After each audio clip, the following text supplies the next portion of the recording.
Let's say that you are the school's division intendant and you wanted to inform schools and teachers about the new activities. Or you wanted to address a specific problem inside the division. What are you going to do to communicate your message? In a quick and convenient way. This is where memorandum takes place. Memorandum, or short for memo, is a written document used to communicate an announcement or notification to the bodies of an organization or department. And just like in the past discussions, as we have known, memos are used to update employees or stakeholders such as principals, school head departments, and teachers or even students about the policies, procedures, new projects, recent events, and team activities, which may ask for specific instruction like participation or solution for the subject matter of the memo. So, when writing memorandum, we should consider the following elements to be able to write effectively and communicate the message effectively to our readers or the specific person we addressed in our memo. The first one is to grab the attention of readers. So in the memo, you have to really be clear about the people or the participants of the memo so that they would know who are involved in the memo that you have created. The second one is to support your position or explains the benefit of the memo to your readers. So you have to really be clear about the aim or goal of your memo so that the readers would be able to really grasp the information provided from your memo. The third one is to provide the specific information or recommendation and also a specific action in your memo. So you have to really be clear about the specific instruction you wanted to provide to the readers and also to the receiver of your memo so that they would know what to do when they received your memo. And the last one is to provide the specific instructions about the steps and deadlines. So in your memo, you have to put there the details, specific details about the date or even the setting or the place of the event or activity. So you have to put every single information and steps and instructions so that the memo will serve its purpose. Okay, so now that you know the elements of memorandum, you can now create the actual memo. So in creating your memorandum, of course, it's not going to be easy. You have to follow specific process. So in this process, you can follow the 4-step approach, wherein the first one, of course, you have to plan. You have to create an outline of your memorandum, everything. You have to write the specific information you needed to put in your memo, the specific readers or people involved in the memorandum, and also other important details like the date, the place, and the specific agenda you are trying to discuss. And then after you plan or outline your memorandum, of course, you need to create a draft so that you would be able to check whether or not you have provided sufficient information about your memorandum. And then you have to, the third step, revise, and then the fourth step is to edit. One of the examples of memorandum is endorsement memo. Endorsement memo is a legal signature on some financial documents like checks. So, when we talk about endorsements, these are created by the people who have the authority to endorse, and these endorsements are supported by their legal signature. Endorsement with an E versus endorsement with an I. Endorsement with an I, according to several law dictionaries, is a legal term for acceptance of a contract of approval or support. And this is also used in finance as a term about financial documents for transactions. But when we talk about endorsement with an E, it is a public indication of approval or support. Like, for example, you endorse a celebrity in your company to promote specific products, or you endorse your student in her dream university or in her internship. So, what is endorsement memo with an I? Endorsement memo serves as a legal document since it is created by people with authority and also follows specific rules. And they use endorsement memo to support activities, projects, or a specific subject matter through writing memos and supported it with their signature. Okay, so here we are in one of the examples of endorsement memo. This is from the Department of Education, Region 11 from Davao City. And this endorsement letter was specifically created for the activity. So the activity stated here is the ARSCUTVTI Mindanao Wide Invitational Annual Convention. So as you can see in here, it is stated the date and also the setting or the place where the event is going to happen, and also it is stated here the person or the people who needs to participate in the said activity. And in the bottom part of the memo, you will see the signature of the assistant regional director. So as you can see, the person who created the memo have the authority to really endorse this activity. Okay, so here we are in the second example. This memorandum was also from the Department of Education in Division of Baguio City. So this memorandum was created to endorse again a specific activity, which is the fourth CAR Regional Folk Dance Seminar Workshop. So in this memorandum, as you can see, they stated here the instruction, the specific instruction wherein they are inviting or instructing the school heads to send their MSEP or MAPE teachers to the said seminar. So in the bottom part of the memorandum, as you can see, there is the name of the schools division superintendent and also the attorney, supported by the signature.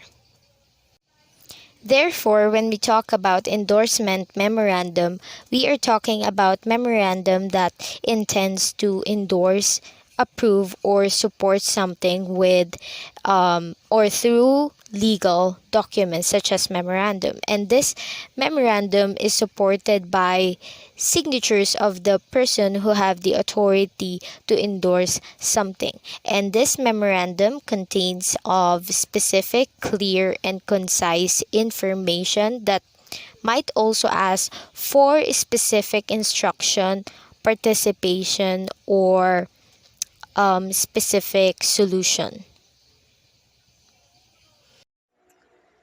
What is memo tone? So, tone is your attitude towards a subject revealed through written language. The tone influences how your reader will emotionally respond to the content and subject. This, in turn, influences how they feel about the brand and how they will react or make decisions accordingly. The common tone used in memo.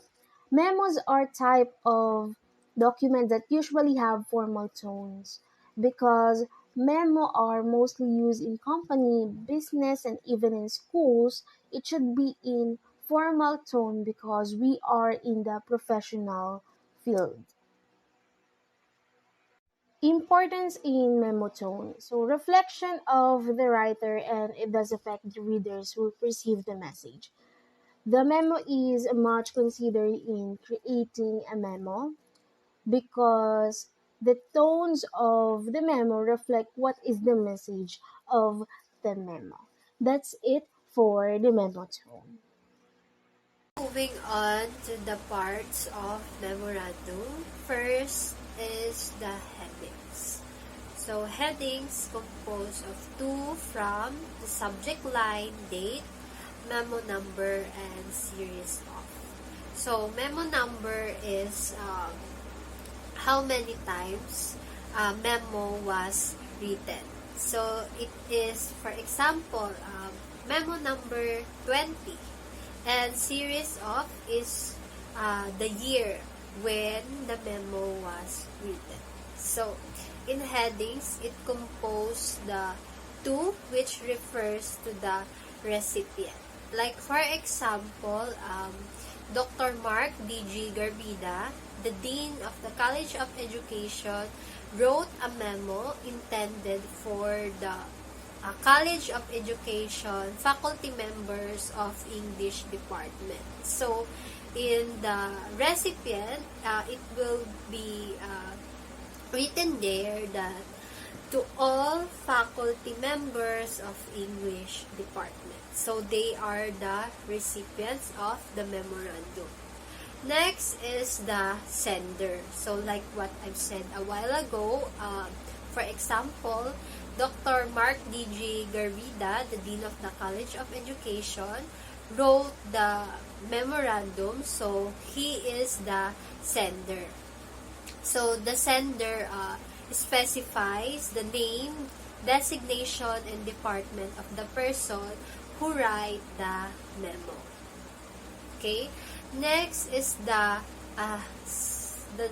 subject line. So, the subject line gives the recipient a quick idea about the content of the memo. So, it should be written in a precise way since it will make the recipient understand what is the memo all about by reading it upon seeing it. Next is the date. So, all memos, of course, in all letters naman, date is very important. Enable for the recipients to know when was the memo written and when is the memo takes effectively in the organization. So, in parts of memorandum, there's also introduction, body, conclusion, and attachment. So, in the message body, of course, this section states the message, the idea of the memorandum. So, the body composed of the purpose of writing the memo, then of course move on to the message. If the content is too long in the memo, we can also include a summary of the message, what it is intended about, what is the purpose, because the message of the memorandum should conclude with all clear call to action. Like, for example, at the end of reading the memo, what actions the recipients are expected to take. So, after reading the memo, of course, there should be action to take. Okay, next is the attachment. So, in some memo, they don't include attachment unless they have to present or see a result that requires additional data in form of an attachment to substantiate the memo's message. Now, let's proceed to the memorandum format. So, in writing a memorandum, of course, there always be a format. So, the format of memo follows the general guidelines of business writing. So, a memo is usually 1 page or 2 long, written in single space and always on left side corner of the paper. And its paragraph should be justified. So, instead of using indentions to introduce new paragraphs, it is advisable to skip a lines between the sentences. So, in the format of memorandum, headings is comes first. Like what I've said a while ago, writing a headings should always be the first thing to do in writing a memorandum, since it gives the basic information of the recipient, sender, subject line, date, and it should be written in all caps or uppercase letters. Next is, in writing a memorandum, there's also use of list. So, the list gives the reader a more concise discussion of the things that needs to be discussed in the memorandum. So, next is the sections, where it composed, of course, the heading first, and next is the opening, context, and task. So, in this part of the memorandum, opening, context, and task discuss what is the memorandum all about. So, in this one, can use paragraphs. And next, summary discussion segments. This is where the sum up or the very shortened paragraph of what needs to be done after reading the memorandum. So, after reading a memorandum, of course, action should take place, since it is expected that there will be an action to happen upon reading the memorandum. Last is the closing segment and necessary attachments. So, necessary attachments are only optional in case of presentations of data. It is only added to help in substantiating the message of the memo. Okay, now let's proceed to the example of memos. As you can see in the left side example, it is written there where the memo came from, Office of the Dean.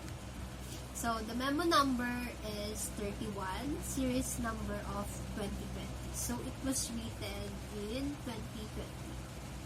So, to the recipients, the faculty members of College of Education, the sender is Dr. Mark D.G. Garvida, Dean, the Dean of the College of Education. The subject is about the 51st University Week celebration, and the date is on October 6, 2020.